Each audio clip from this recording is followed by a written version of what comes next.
Hello friends, आज हम बात करने वाले हैं आरएस प्री को लेकर जो 5 बड़ी गलतियां स्टूडेंट अक्सर करते रहते हैं उन पर हम बात करेंगे। तो सबसे पहले हम देखते हैं कि परीक्षा से पहले हम कौन सी गलती करते हैं और परीक्षा के दौरान कौन सी गलती करते हैं जिससे हमारा प्रीलिम्स है वो पास नहीं हो रहा। क्योंकि मैंने देखा है कि कई बार स्टूडेंट्स के मैसेज आते हैं कि वो बार बार प्री देते हैं और प्रीलिम्स में ही फेल हो जाते हैं। हालांकि वो मेहनत बहुत करते हैं लेकिन फिर भी उनका प्रीलिम्स पास नहीं होता। तो उसमें कौन सी उनसे गलतियां रहती है? वैसे तो प्रत्येक स्टूडेंट को खुद को पता होता है कि वो कौन सी गलतियां कर रहा है, लेकिन फिर भी जो मुख्य गलतियां की जाती है उन पर हम आज विस्तार से बात करेंगे। तो परीक्षा से पहले और परीक्षा के दौरान दो भागों में हम बांट करके इन गलतियों को देखते हैं। तो परीक्षा से पहले जो गलतियां करने वाली है उनमें यह है कि एक तो वो सिलेबस को ठीक से नहीं समझते हैं। सिलेबस को ठीक से नहीं समझना मतलब याद करना नहीं होता है सिलेबस का, बस आपको ध्यान में रखना चाहिए कि सिलेबस में आपकी क्या चीज़ है। तो गलती कौन सी होती है कि सिलेबस को बिना पढ़े तैयारी शुरू कर देते हैं और केवल कुछ टॉपिक्स पर ज़्यादा ध्यान देते हैं। जैसे कि किसी का ज्योग्राफी अच्छा है, राजस्थान ज्योग्राफी अच्छा है, तो वो क्या करता है सुबह से लेकर शाम तक राजस्थान ज्योग्राफी को रट्टे लगाता रहता है। जबकि क्वेश्चन कितने आते हैं, 15-16 क्वेश्चन आते हैं राजस्थान ज्योग्राफी के। बाकी और भी सब्जेक्ट है जैसे कि मैथ रीजनिंग हो गया, दोनों से 20 क्वेश्चन आते हैं लेकिन उनको वो छोड़ देता है, हाथ ही नहीं लगाता। तो ऐसी गलती आपको नहीं करनी है।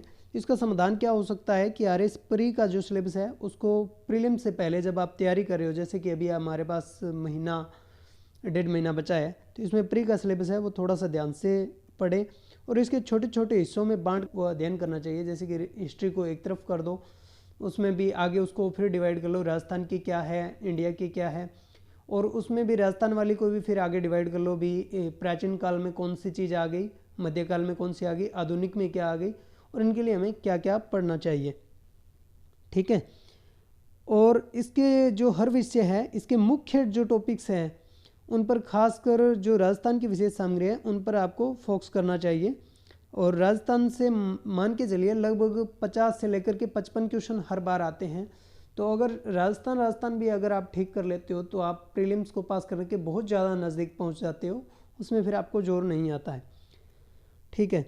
और मुख्य टॉपिक्स कौन से हैं इस पर अगर हम बात करें तो मुख्य टॉपिक्स कौन से हो सकते हैं जो आरपीएससी के फेवरेट टॉपिक है, जहाँ से आरपीएससी हर बार क्वेश्चन पूछ रही है, तो उनका हमें कैसे पता चलेगा? तो उसके लिए भी हमारा दूसरा है, जो दूसरी गलती हम करते हैं पीवाईक्यू यानी कि प्रीवियस ईयर क्वेश्चंस है उन पर हम ध्यान नहीं देते हैं। उनको अक्सर स्टूडेंट देखते ही नहीं है, सिर्फ किसी ने सिलेबस को बिना उठाए तैयारी शुरू कर दी या फिर किसी ने सिलेबस को देख के पढ़ा है तो भी बुक से पढ़ने लग गया, पीवाईक्यू पर बिल्कुल भी ध्यान नहीं देता। तो आपको पीवाईक्यू जो आरपीएससी द्वारा लिए गए हैं, कम से कम जो फर्स्ट ग्रेड लेवल की, सेकंड ग्रेड लेवल की, और ख़ासतौर से आरपीएससी का जो परी है आरएस वाला, उसमें जो क्वेश्चन पूछे गए हैं उनका ट्रेंड देखें कि किस टॉपिक से कौन से क्वेश्चन उठाए जा रहे हैं और कितने क्वेश्चन उठाए जा रहे हैं। तो इससे आपको पता चल जाएगा कि मुख्य टॉपिक्स कौन से हैं, वहीं से ही ज़्यादातर क्वेश्चन बनते हैं।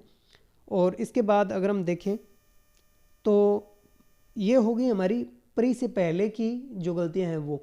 इसके बाद आती है हमारी प्रीलिम्स के दौरान, जब हम एग्ज़ाम दे रहे होते हैं उस समय जो गलतियां करते हैं। पुराने स्टूडेंट तो नहीं करते, जो नए स्टूडेंट हैं पहली बार दे रहे हैं उनसे बड़ी गलती होती है, क्योंकि या तो उनकी तैयारी कम होती है या फिर उनकी तैयारी बहुत ज़्यादा होती है। तो फिर क्या होते हैं वो उतावलेपन में क्या कर देते हैं कि वो ओएमआर भरते समय लापरवाही बरत देते हैं। पहले तो रोल नंबर भरते समय वो क्या करते हैं कि बस एक बार रोल नंबर देख लिया और उसको फिल कर दिया, फिर वो क्या कर देते हैं गोल घेरे बना देते हैं। उसके बाद देखते हैं कि रोल नंबर में तो 1 या 2 डिजिट की मिस्टेक हो गई, तो वहाँ से आपके नंबर कटते हैं। हमारे जो प्रवेश पत्र आता है उसमें और ख़ासतौर से ओएमआर में भी लिखा होता है, कोई भी स्टूडेंट अगर ओएमआर में रोल नंबर भरने में गलती करता है तो उसके 5 अंक है वो काट दिए जाएंगे। इसके अलावा आप मुश्किल में फंसोगे वो अलग, क्योंकि आपको उसके लिए बहुत दौड़बाज करनी पड़ेगी, तब जाके आपके रोल नंबर ठीक होंगे और उसके भी 5 अंक है वो काट लिए जाएंगे। तो ऐसी गलती आपको नहीं करनी है। फिर एक कुछ स्टूडेंट की ये आदत होती है कि वो क्या करते हैं पहले पेपर के अंदर जो ऑप्शन होते हैं उनमें टिक लगाते जाते हैं कि इसका ये राइट होगा और लास्ट में ओएमआर भरते हैं, उनमें बहुत ज़्यादा गलती होती है। तो आपको ऐसा नहीं करना है, साथ साथ ओएमआर भरते रहें। और फिर भी अगर किसी को साथ साथ ओएमआर नहीं भरनी है तो आप 10 क्वेश्चन के टिक लगा लीजिए और उसके बाद उन 10 को ओएमआर में फिल कर दीजिए। तो उससे आपकी जो ओएमआर भरते समय लापरवाही होती है वो नहीं होगी और आप अच्छे अंक उसमें ले सकते हो और गलती भी नहीं होगी। अगर मान लीजिए आप एक साथ OMR भरते हो 150 क्वेश्चन, जैसे आपने पेपर में टिक कर दिए फिर भरते हो, सपोज दैट अगर आपका एक क्वेश्चन ऊपर या नीचे हो गया, क्रम चेंज हो गया, तो हो सकता है कि आपके उस क्रम की वजह से लगातार 10-15 क्वेश्चन तक गलत हो सकते हैं। ऐसा हुआ है मेरे साथ के कुछ लोगों के साथ हुआ है। इसके बाद हम बात करते हैं समय प्रबंधन में असफलता की। तो क्या होता है कि कुछ जो स्टूडेंट होते हैं पहली बार परी दे रहे हैं, ज़्यादातर उन्हीं को फोकस करके ये वीडियो बनाई गई है। समय प्रबंधन में असफलता होती है उनकी। वो क्या करते हैं, परीक्षा के दौरान समय का सही प्रबंधन नहीं करते हैं, जिससे प्रश्न छूट जाते हैं। 150 में से मान लीजिए हमें पूरे तो अटैम्प्ट करने भी नहीं होते हैं, फिर भी जितना अपना टारगेट होता है कि इतने क्वेश्चन हमें अटैम्प्ट करने चाहिए, उतने उनके द्वारा 3 घंटे के समय में अटैम्प्ट ही नहीं होते हैं।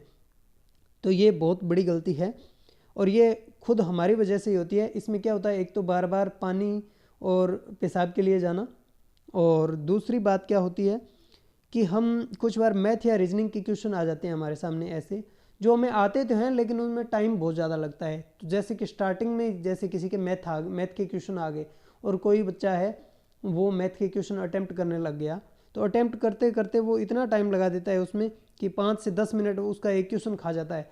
इसी तरह से 2-3 क्वेश्चन आ गए तो उसका टाइम वहाँ पर क्या हो जाता है, ख़राब हो जाता है, और आगे वो जो उसको आ रहे थे, अच्छे से आ रहे थे जीके के क्वेश्चन, वो फिर उसके छूट जाते हैं। तो ऐसी गलती आपको नहीं करनी है। और इसका जो समाधान है वो आप परीक्षा से पहले भी कर सकते हो। जैसे मॉक देने के दौरान आप क्या कर सकते हो कि आपको पता चल जाएगा कि कैसे अटैम्प्ट करना है। 3 घंटे में पूरा का पूरा जो आपको पेपर जितना टारगेट है आपका, वो कैसे आपको कंप्लीट करना है। ठीक है, इसमें यह भी है कि पहले आसान और कम समय लेने वाले क्वेश्चन है वो हल कर लेने चाहिए, जिससे आपका टाइम बच जाएगा। इसके बाद आता है नेगेटिव मार्किंग को नज़रअंदाज करना। क्या होता है कि या तो कम तैयारी है या फिर थोड़ी बहुत तैयारी है, तो वो क्या करते हैं, जैसे कि बिना सोच विचार के प्रश्नों का उत्तर देना शुरू कर देते हैं, और नेगेटिव मार्किंग के कारण उनके अंक है वो कट जाते हैं। उस वजह से वो प्रीलिम्स पास होते हुए भी बाहर हो जाते हैं। क्योंकि अगर वो नेगेटिव नहीं करते तो हो सकता है उनका प्रीलिम्स पास हो सकता था, लेकिन उनके नेगेटिव मार्किंग की वजह से वो प्रीलिम्स से बाहर हो गए। तो आपको नेगेटिव मार्किंग से बिल्कुल बचना है, तुक्के नहीं लगाना है, और केवल उन्हीं प्रश्नों के उत्तर देना है जिनके बारे में आपको बिल्कुल निश्चित जानकारी हो कि इसका उत्तर यही होगा। हाँ, तुक्के लगाने की भी एक विधि है, वो भी मैं आपके साथ शेयर कर रहा हूँ कि तुक्के कौन सी स्टेज में लगाने चाहिए। जैसे कि आपको क्या हो रहा है कि आपकी तैयारी, आपने पढ़ा है, सिलेबस को 3-4 बार आपने कवर किया है, फिर आपको लग रहा है कोई क्वेश्चन में कि आपको इसके 2 तो कन्फर्म उत्तर होंगे नहीं और 2 में से कोई एक हो सकता है, तो उसमें आप थोड़ा सा रिस्क लेकर के तुक्के लगा सकते हो। वरना अगर आपको लग रहा है कि चारों ही नहीं आ रहे मुझे, तो बिल्कुल, मैंने देखा ही पहली बार है इस क्वेश्चन को, तो उसमें बिल्कुल तुक्के नहीं लगाएं। वहाँ पर आपको नुकसान होगा, फ़ायदा बिल्कुल नहीं होगा। हाँ, अगर आपको 2 ऑप्शन में ये लग रहा है कि इनमें संशय है, इनमें से कोई एक हो सकता है, तो उसमें आप रिस्क ले सकते हो, क्योंकि उसमें अंततः आपको फ़ायदा ही होने वाला है, उसमें आपका नुकसान नहीं होगा। तो हमारी आज की ये वीडियो थी, और आपको वीडियो कैसी लगी कमेंट ज़रूर करें, और वीडियो को लाइक कीजिए, और चैनल को सब्सक्राइब करना तो ज़रूरी है, ताकि आपको हमारी नई वीडियो मिलती रहे। धन्यवाद।